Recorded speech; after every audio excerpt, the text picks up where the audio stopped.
Hey everyone, I'm Armor Gaming. Welcome back to my channel and welcome to a monster review on iMigbo. This is a monster that got released a long time ago, and it was around the time I kind of stopped playing Monster Legends as much as I used to. Not because I wanted to, because just of things outside of my personal life out of my control. But with that being said, I want to give a huge thanks to Alejandro because I can finally make this video. So that being said, let's jump right into it. Monster review on iMigbo. His trait is Tough, the general trait. All status effects have a 35% less accuracy to hit on this monster, meaning 35% chance to not get hit with a control effect, a torture effect, or any negative effect in general. For relics, this monster can hold an armor relic, so he's a little tough to take down, and he can hold a sword, which potentially allows him to deal some extra damage. And as for his skills, I remember when this monster got released, very interesting because he could be used a number of ways. So let's see how Alejandro decided to use him, and then I can talk about different stuff you can actually do with them. So one of his skills deals very heavy special damage to one enemy, applies possession to one enemy. A single possession attack that will also deal some damage to the monster you choose to possess. That's pretty good. 2 turn cooldown, 31 stamina cost. We also have this skill that removes negative effects from all of your allies, applies precision, damage boost, stamina regen to all of your allies. A support skill that costs no stamina, so if you ever have all of your stamina drained, instead of recharging, why not just give your whole team increased accuracy, a damage boost, and stamina regen. Pretty good skill if you're looking for support. Let's see what else we have. We have Drowned, 50% chance of applying Drown to all enemies. What is Drowned? This is a DOT, a torture effect, that deals low water damage and removes 15% of stamina each turn to the enemy monster for 3 turns. We have a single target 50% chance of applying Drowned, a spammable, so this is skills group 1. We have a 50% chance to trait disable. So as you can see, this monster has a variety of different skills in his arsenal. But with that being said, his best skills, the 4 recommended skills, would be this skill right here, an AoE Drowned. Heavy water damage to all enemy monsters and it drowns. His other skill, Rip Faraday, this is a single trait disable, and specifically like RIP Faraday, because it just, if you were to attack Faraday, you would trait disable, so then that would prevent him from activating his anticipation trait. But again, this could just be useful against any monster, an artifact monster, a monster you want to control on the following turn. Great skill right here, and it also packs a punch, heavy special damage, and then I gotta talk about his stats actually. But moving on, look at this skill right here. We have an AoE possession on what is an attacker monster. An attacker with AoE possession, that's great because if you ever need to do something besides attack, you can just control the enemy. You can possess all of the enemy monsters. And we also have this skill right here, which deals insane water damage to a single enemy monster, and it drowns the enemy monster. Once again, they'll deal low water damage and they lose some stamina. So this monster is an attacker even though he has that AoE possession. Although I seem to remember that he had a pretty good base speed, so even if you did want to run him as a denier, a water denier with AoE possession, you could potentially do that. And as for his ultimate attack, even though this is a water monster, he has a thunder based ultimate attack. I love Voltic, deals massive thunder damage to all enemies, removes negative status effects, and gives 1 extra turn to itself. What a phenomenal ultimate attack. Because especially if this monster is in a water war and you happen to get your ultimate like first turn, hey, you're gonna kill the enemy water monster, and then you give yourself an extra turn, which allows you to single target special based or insane water damage single target. Like, there's so much. The great attacker. This monster is a great attacker. Let's take a look at his stats. He has 3900 base stat at level 110, 41k HP at level 110, and 3744. But once again, his level 100 stats are pretty darn good, and this is typically the kind of rune setup you'd want to give this monster. Again, he is an attacker. When you have an attacker, you pretty much just want to do speed and strength, or maybe team speed and strength. And so Alejandro has given him 2 level 6 strength and a level 5 speed. And now let's see what this monster can actually do. Let's take him out to player versus player. Alright, hopefully we can outpace the enemy. It looks like maybe not. It looks like that cabin fish might be able to go first. And fortunately he didn't do an AoE, so that's awesome on my part. And I'm actually not going to try to win with Hackster that much. I am just going to try to stop time Alcanine in case I was to miss a possession. And fortunately that landed.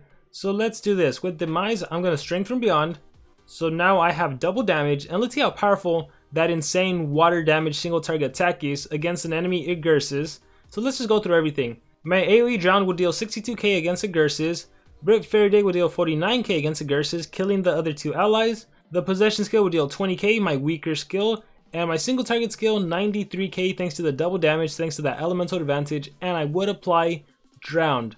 So I'm just going to go ahead and do the possession skill. So let me possess everyone. So again, even though he's an attacker, it's really useful that he can still do some sort of control skill.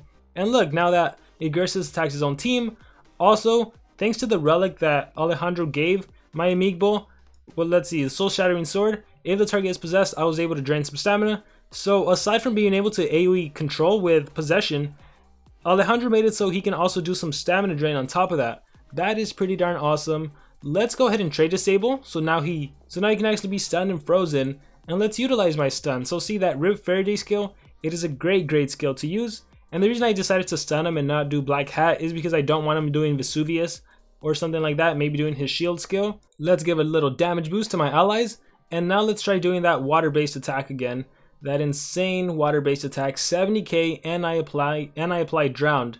So now let's recharge, and I don't want Demise to kill him, I want the effect to kill him.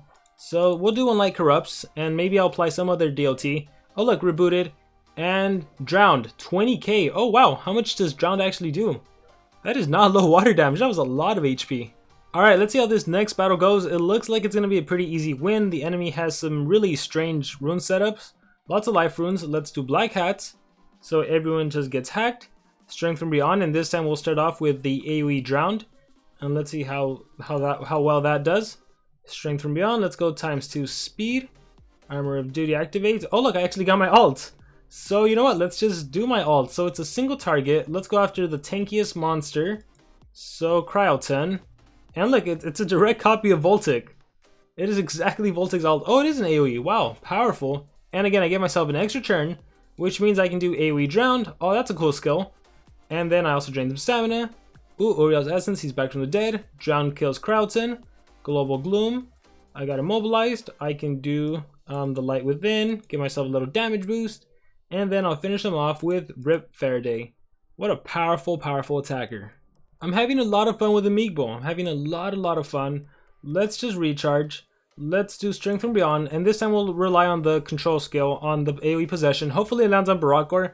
I should have probably tried to do stop time on him, but let's just see what happens. And everyone did get confused. Nice. Regeneration Fur. Killed the own Demise. Let's go ahead and do AoE Drowned. Or you know what, maybe Trait Disable. That way when Crowdson does Mega Freeze, he can Mega Freeze himself. So let's see this play out. That'll be fun if he does it. Oh, the extra turn skill. Darn it. He probably didn't have enough stamina thanks to my sword. Oh well, at least I didn't get immobilized. Let's do Hack. Let's do... Hopefully I don't die here. I don't think so. Bloodthirsty. Ooh, triple damage. Thankfully didn't attack iMigbo. And I got my ult again. Might as well utilize it. I love Voltic. Bam. And now I can go after Barackor. Look at that. Or actually the AoE. The AoE is enough. AoE Drowned. And then the Drown should be able to kill Crowdson. If I'm not mistaken. Oh no, 5,600. So it's probably like 5%. It is not that strong. And there we go. Nice. Very nice. I wonder if I have more PvP. Let's find out. Let's see. Hopefully this goes well. I've replaced Hackster with Kihaku, and so far not so great. I still got immobilized, but that's fine. Hopefully we can do something. Let's do not one Light Corrupts, the Light Within to remove that freeze and to give myself a little damage boost. And then I'm gonna utilize my possession skill. See how many times it comes in handy, even when it's not your denier, but just your attacker. So I kind of just feel like actually getting rid of no, let's go with the possession. So hopefully, yeah, okay, nice. I possessed Bella and I possessed Kihaku. And let's see what happens. Bella, the Bella Beast, thank you very much. You've damaged yourself, you damaged Tankirion, and you damaged Kihaku. Kihaku gave me a boost. Thank you very much. And let's go with an immobilizing skill. Freeze, very nice. So now Tankirion is a huge threat, but I'm pretty sure I can take him out slowly. Let's go Strength from Beyond. Let's give my monster a boost, and I feel like I can maybe OTK him. Let's see. Rip Faraday, yes sir, he is dead. Actually, it would have been smarter to trade disable the artifact monster, because then I could have denied him and done a bunch of things to him. But that's fine. Let's just recharge with my Kihaku. I'm gonna have to wait for that skill to reset.